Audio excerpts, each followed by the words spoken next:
With a huge number of activities and ways to make money in GTA Online, it's easy to get bogged down with it all. So in this video, I'll show you how you can make millions of dollars while doing close to absolutely nothing, as I will be explaining all the ways that you can make regular daily passive income. Before we get into it, don't forget to drop the like and subscribe for the best GTA guides on the internet.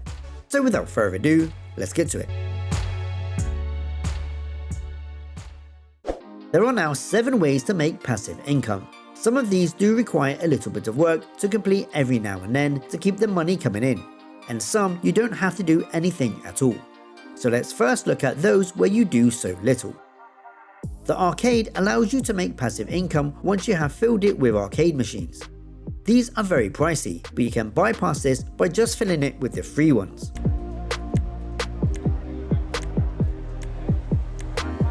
Once filled, the arcade will generate $5,000 every 48 minutes, which is equivalent to 1 in-game day.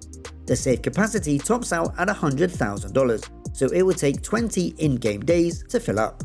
This may seem like a long time, but it's basically free money. Next we have the Garment Factory.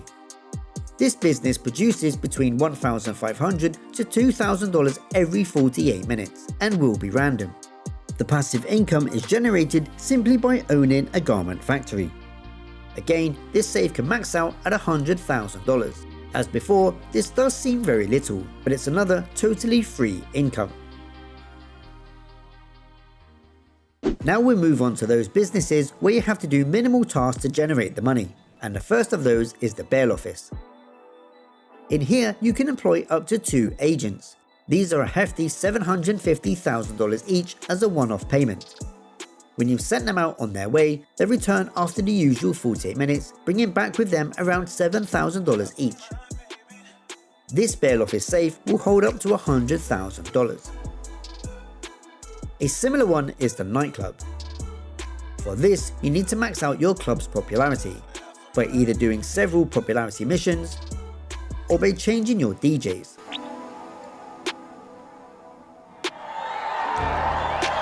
The best and quickest way to max out your popularity is heading down into your basement and using a computer from here to switch your DJs, as doing so from this location will cut out the cutscenes, so you can switch much faster.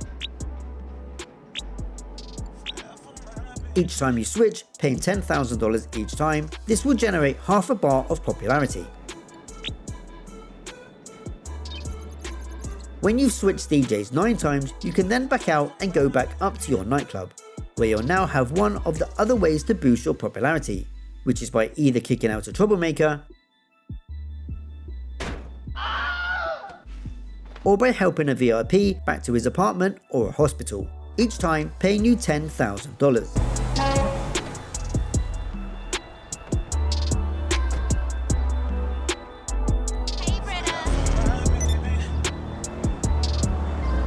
With maximum popularity, you'll now make $50,000 every 48 minutes. You just need to return every now and then to ensure your popularity stays up.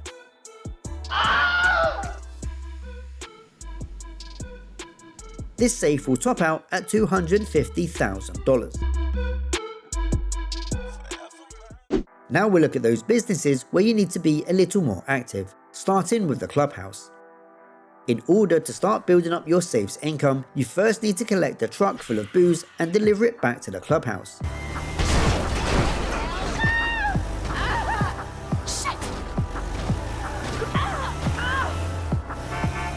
If you deliver enough stock back, you'll then receive $5,000 every 48 minutes. But this safe is actually just a little bag, which can't hold more than just $10,000.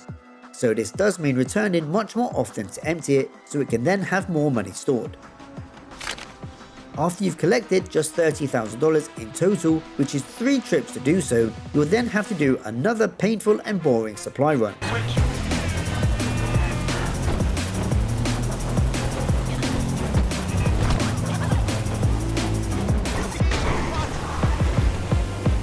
As there is no supply bar to keep track of, it's difficult to know where you stand, but as the take-ins and return is so poor, your time is better off being spent elsewhere. The next one is in the Salvage Yard. For these tasks, you need to use your tow truck to retrieve some vehicles and then deliver them back to the yard.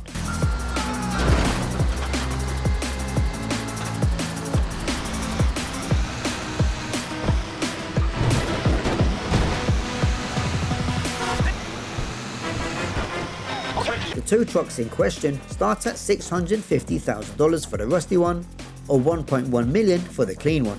Whichever one you choose does not affect how much money you'll make. For each vehicle towed back, this will equate to 25% of what you can earn passively. You can only salvage 2 cars at a time, so after 48 minutes, when they have both been salvaged for parts, you can go and collect another 2. Getting these cars in a short space of time will then see you earning $24,000 every 48 minutes, if you bought the staff upgrade for a further $625,000. But on top of that income, you'll also earn between $30,000 to $41,000 for each car you have salvaged. So really, you're looking at around $100,000 if you take into account the 2 cars salvaged and the maximum passive income per day. Because potential is so high, you may want to consider boosting your save capacity, but this will cost you another $750,000. Getting started with this one is a huge chunk of money to start off with, or you'll earn this back pretty quickly. This is another one where the passive income take-ins are not visible, so you should check back on it often. And lastly, we have the agency. This passive income is in a category all on its own.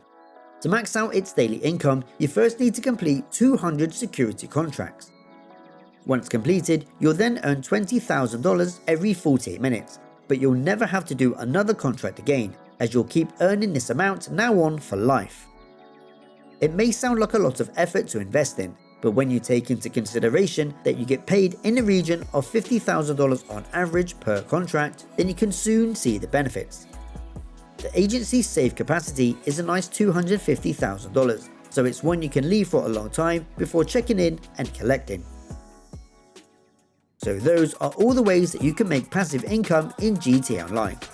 If you found this video useful, please drop it a like and subscribe for the best GTA guides on the internet. I'm BeatsDown, and I'll see you in the next one.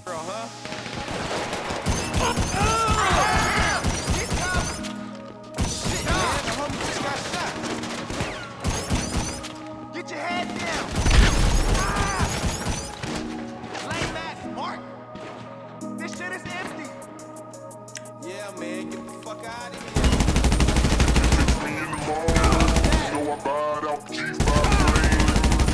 Fly out, ass on the back, look like Lex, sitting on 28, no, you can't get her if you ain't got